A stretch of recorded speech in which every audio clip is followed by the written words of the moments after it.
Hi guys, DevilHunterXYZ, and today I want to do a movie review on Terminator Genisys. I actually saw the day it came out, and well, saw it with one of my friends, and well, with that we did a complete experience with 3D and D-Box, and I mean it was pretty impressive actually with the whole experience, and with the movie, I'd say it was actually a pretty decent movie.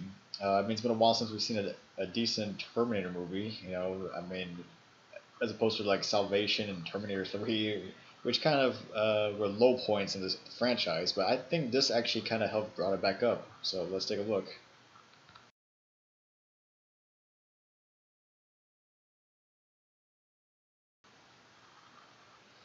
Well, for the summary, I would say first this is kind of like a sequel, prequel, reboot thing. I mean, it's a sequel to Terminator Salvation, but at the same time, it's also a prequel to the first Terminator movie. At least it starts out like that. And at the same time, it's like a reboot of the first Terminator, as everything changes from what we've known in the original. But the movie starts out in the year 2029. Got John Connor, who is the leader of the Resistance, and at this point, he's staging two attacks: one to destroy Skynet's main defense grid, and another one to destroy Skynet's new weapon that they created, which was the time machine or the time displacement chamber, whatever you want to call it. They managed to destroy both, but unfortunately they were a little late as Skynet sent a T-800 back to 1984 to kill Sarah Connor. And with that, well, Connor came up with this plan to send one of their soldiers back, and in the end, he decides to send Kyle Reese back. As I mean, he knows his fate, and he knows he's kind of destined to do this anyway. Of course, at the time, Kyle doesn't know why. But anyway, as Kyle Reese is getting sent back to the past, like at the moment he's about to travel, apparently one of the soldiers attacks John, and it turns out to be a Terminator. And unfortunately, it was too late. Kyle Reese is getting sent back to the past, and at the same time, we are experiencing these memories or something that's going on between the travel. Like he's gaining like new memories or something. Well, here's where the movie kind of pays a little homage to the original Terminator. The T-800 arrives in 1984, and I mean, pretty much at this point, the movie kind of reenacts the same sequence as the first movie, down to the point to the same dialogue too. So it was pretty impressive right there. And anyway, you get to that part where Terminator's trying to steal the clothes off of some gang members, but then as a big twist, another T-800 comes out of nowhere and he takes him out along with Sarah Connor.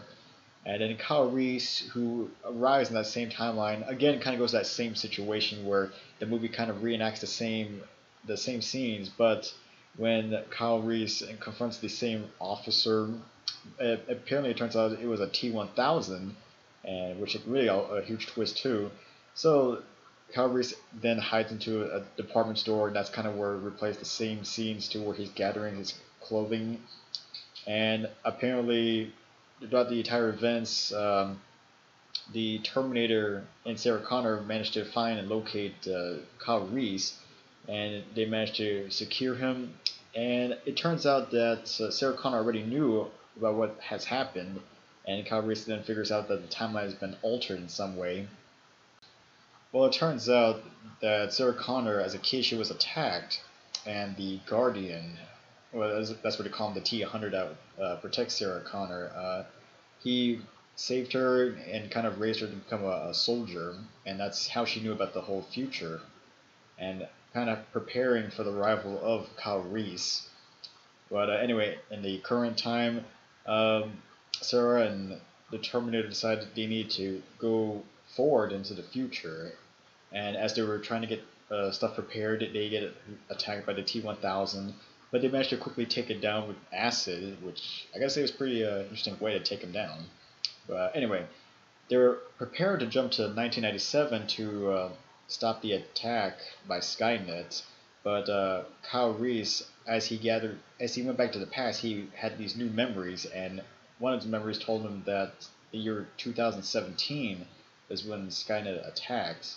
So they decided to go to the year 2017, And at the same time, the Guardian, since he wasn't able to travel through the time displacement chamber, he had to actually wait for all those years for their arrival in the future. Well, when Kyle and Sarah arrived in 2017, they were quickly apprehended by the police, and as they were getting their injuries treated, they learned about Genisys, which was a new operating system that's supposed to connect all devices worldwide, and they soon realized they were supposed to be Skynet. And so they were actually rescued by John Connor, who apparently also was sent to the same year. And as they were leaving, the Guardian, after like over 30 years away, managed to catch up to Kyle and Sarah, and well, he attacks John, and it is later revealed that John is actually Terminator himself, as right before Kyle went back to the past, he was attacked, and it turned out it was a Terminator who can infect a host. And so John Connor is now I guess like a nanomachine hybrid Terminator. And so pretty much Sarah and Kyle had to avoid John at the same time having to get to Cyberdyne Systems to try to destroy Genisys. And it kind of leads to a new confrontation on the Golden Gate Bridge. And again, they were apprehended, but then they were later released by a detective who Kyle saved in the past. And eventually, they did get their way to Cyberdyne System, and their goal was to try to destroy the place at key points. Anyway, as Kyle and Sarah were exploring the Cyberdyne Systems, they encountered the prototype time machine, and they decided they needed to destroy it as well as Genisys. And when they were planting bombs at the place, they realized that Genisys was starting to evolve as well, and it's becoming more like Skynet, and thereby changing the countdown mechanism for the activation of Genisys.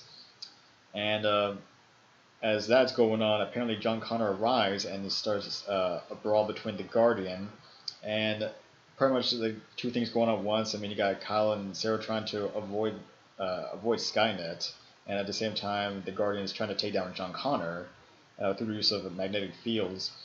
And in the end, though, they did manage to take down John Connor with the help of everyone. And right before John Connor gets destroyed, the Guardian gets thrown into a vat of that magnetic polyalloy that the T-1000 had. And at the same time, the explosion triggered the bombs, and therefore destroying all of Cyberdyne Systems, and therefore destroying all of Genisys. And it seems like afterwards, though, everything's back to normal. The T-800 manages to revive itself and somewhat becomes a hybrid of its own between the T-800 and T-1000. And it seemed like everything was okay at that point. You know, they changed the future, and they can live their free lives. But in post-credits, we find out that Genisys did survive the explosion and under a hidden subterranean of the Cyberdyne system, and with that, it kind of leads to sequel bait. You know, Genisys is still out there, and who knows, it might be active again.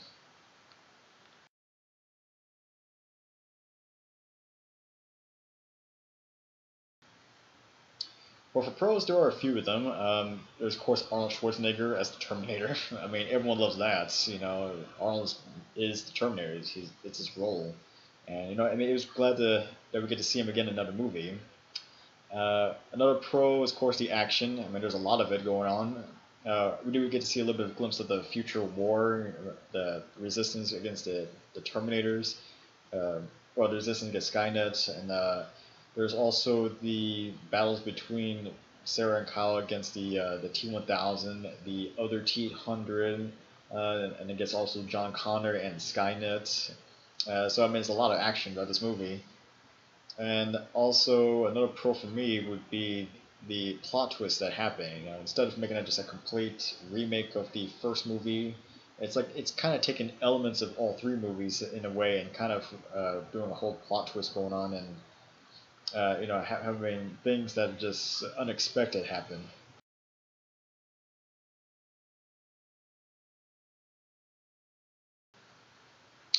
Well, for cons, well, as I like the plot twist, the thing I didn't really like though was just the plot itself. Mainly for the fact that it was like overdone. I mean, we have multiple time travels, we have alternate timelines. It kind of seemed like the plot was just kind of going all over the place near the end.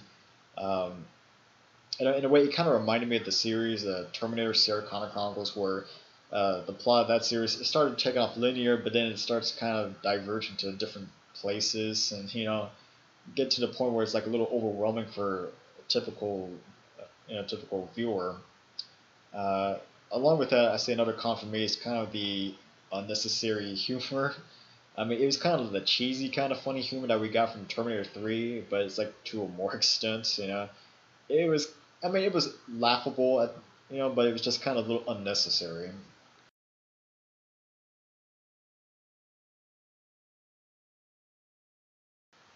Well, overall, I say Terminator Genisys is a above average movie.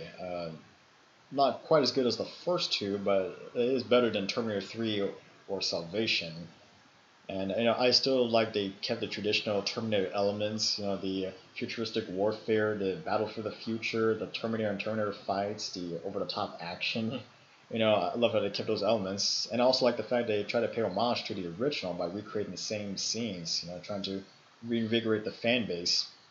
And with that, the only thing I really wasn't just too keen on is just the plot just diverged into different directions near the end.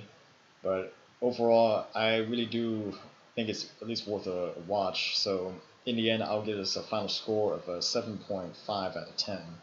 And who knows, maybe the next movie can actually better this one. As of right now, there's another movie planning for 2017, and it might be even better than this one. With more over the top action. So we just had to hope and wait for that one. This is DevilHunterXYZ, and until next time.